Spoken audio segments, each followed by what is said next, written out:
Hello and welcome to the Empower Hour podcast. This is our very first episode. I am Charlotte, your host, and a confidence and mindset coach and founder of Collective Health UK. So in today's episode, we are going to talk through exactly what you're going to see in the Empower Hour podcast and also a little bit about my story in terms of what brings me here today. So first things first, you might be watching this on YouTube or you might be listening to it on your favourite podcast platform. If you want to watch it though, all you have to do is either click the link in the show notes or simply search Empower Our Podcast on YouTube and we should just come straight up. So the Empower Our Podcast is a chat with your empowerment bestie that cuts out the BS that is holding you back and instead empowers you to actually see the signs from the universe that are already there, allowing you to live your dream life. I want you to think all things confidence, empowerment, spirituality, and mindset. So if that sounds like your vibe, then you have found your tribe, and I am so excited to have you here.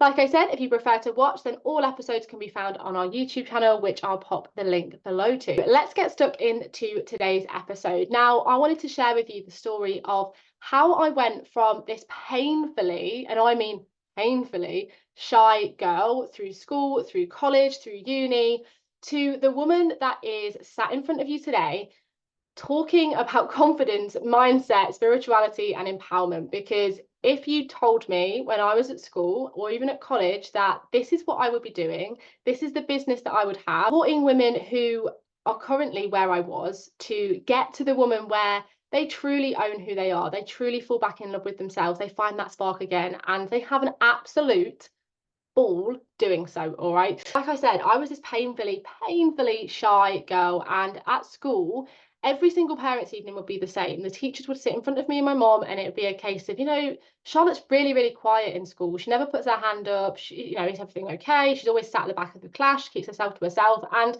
my mom would find it like quite funny, like not in a bad way, but just purely because she'd respond being like, I don't know who the girl is that you have in your class, but I can assure you it's not the girl I've got at home.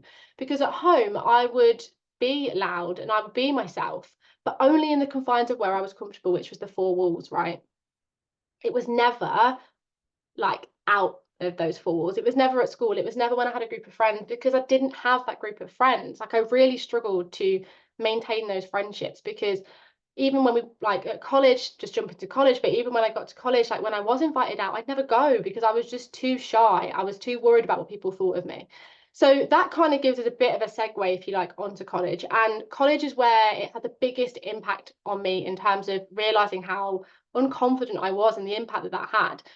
So I did performing arts, musical theatre at college, which sounds strange when you think about how shy I was that I then chose to do performing arts. But I had a huge passion for singing and I loved performing and I loved musical theatre. So I thought, right, okay, that's what I'm going to do.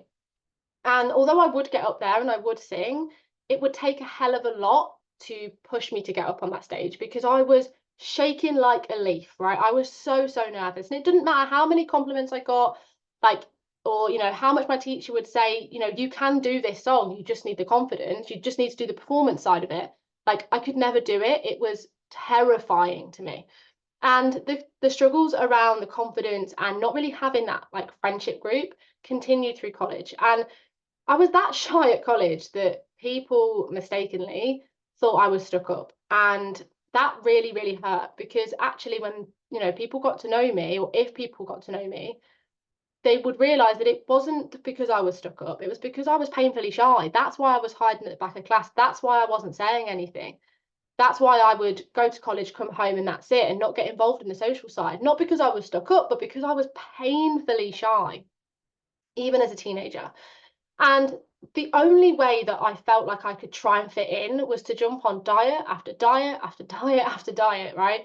And that led me to joining Slimming World at 15 and not leaving till I was about 22, 23 during lockdown, when I realized this isn't right. This is not what I need to be doing. This is not what's going to help me find true worth, find self-confidence, self-trust, like have that empowerment that's not related to how much I weigh on a bloody scale. So just kind of going back a little bit, when I was at college, like I say, it was constant diet after diet, because I thought that's what I needed to do in order to fit in, especially in the performing arts world as well.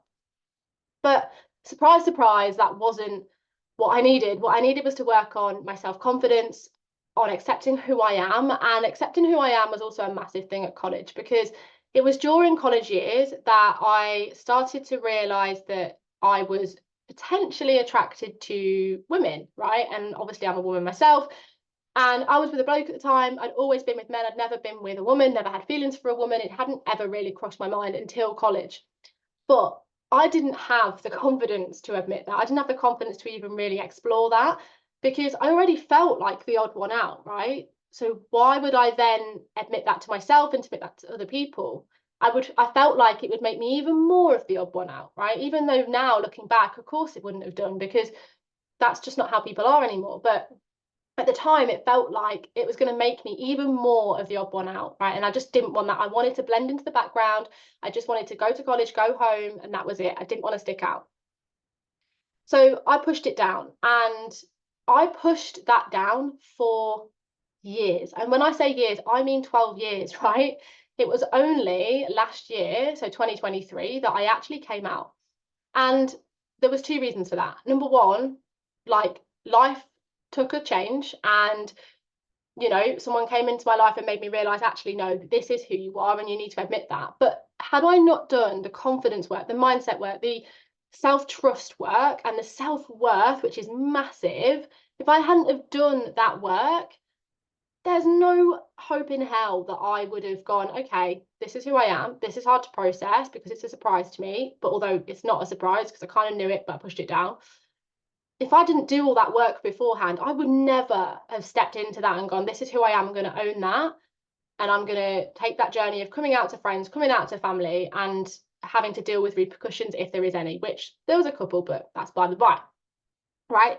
But this is what I'm saying. So it takes a lot to do the self-worth work and to do the self-confidence and the self-trust work, but bloody hell, is it worth it, right? It's not going to be an overnight thing.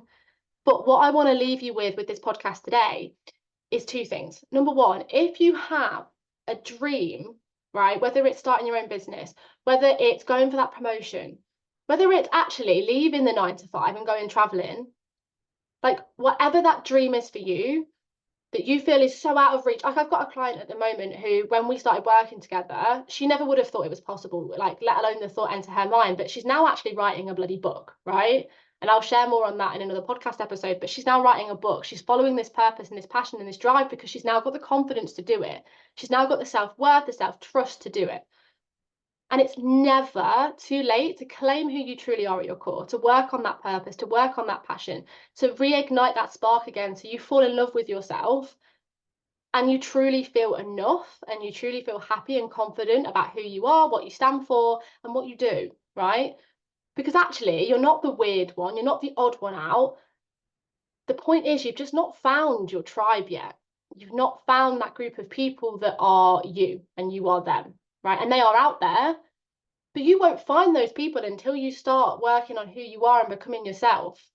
Whatever that looks like for you, you won't find that tribe of people where you don't have to wear a mask anymore, where it isn't exhausting to be around them anymore.